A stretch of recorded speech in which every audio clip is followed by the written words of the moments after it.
For more on this issue, I spoke with Gigi Scoles. She's the Director of Human Rights at Vital Voices. I asked her about gender roles in Latin America.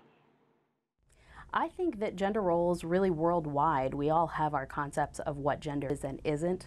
We have had actually at Vital Voices quite a lot of babies born in the past year and a half, and you realize when you're going out shopping for clothes and baby shower gifts and that kind of thing, that it's still even here hard to get away from pink is for girls, blue is for boys, and find gender neutral colors and gender neutral items for kids either to play with or to wear. So I don't think that it's necessarily any more defined in Latin America than it is anywhere else. I think every culture has their own ideas and preconceived notions of what it looks like to be each gender, for better or for worse, and that's what people have to contend with just in their own societal context. Let's stay with preconceived notions, because you find in some regions that being machos is key, and you look at the good side of that, being responsible, courage. But the darker side, and we do see it appearing, which is domestic violence. Talk to us about that. I mean, can you change where the good stays and you can reduce the bad? Because a lot of these people do adhere to this kind of belief system.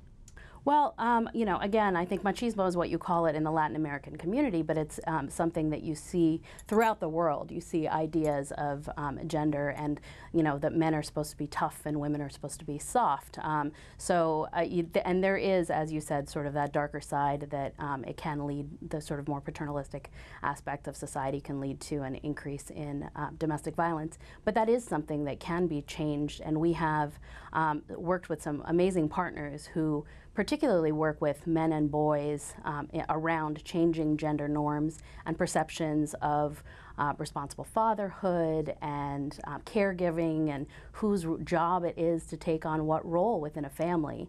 Those programs can have a really great degree of success at sort of changing the mindsets that frequently lead to domestic violence, sexual assault, and other family violence issues.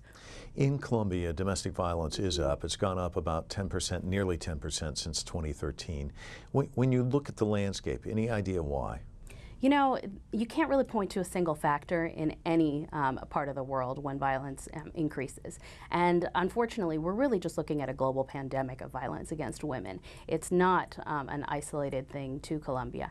Colombia definitely has seen an increase over the last couple of years or last year, but I can't point to a single factor.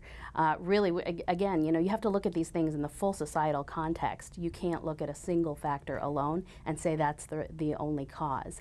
It takes a much better understanding of what's going on in each country and in each community to get at those root causes and at the perceptions and societal values and definitions of gender that lead to violence against women.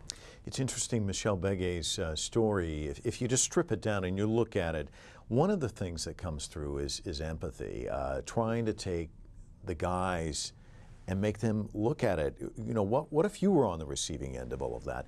That's key, isn't it? Yeah, and some of Promundo's work and some of our other partners' work and some of our work also is just about thinking about all women as potentially being their sisters or their mothers, and really taking the victim's perspective and thinking about not just what they're looking for and what information they need to get out of when they're questioning a victim or working with a victim, but really just keeping in mind what the victim's going through, having an understanding of the trauma that has been associated with whatever event is in question, and really just approaching them in a way that shows that empathy and that sensitivity. As a side note, it also usually gets you better information when you ask the question in the right manner. You have a much more better shot of not alienating your victim or survivor that you're working with, and getting a better answer.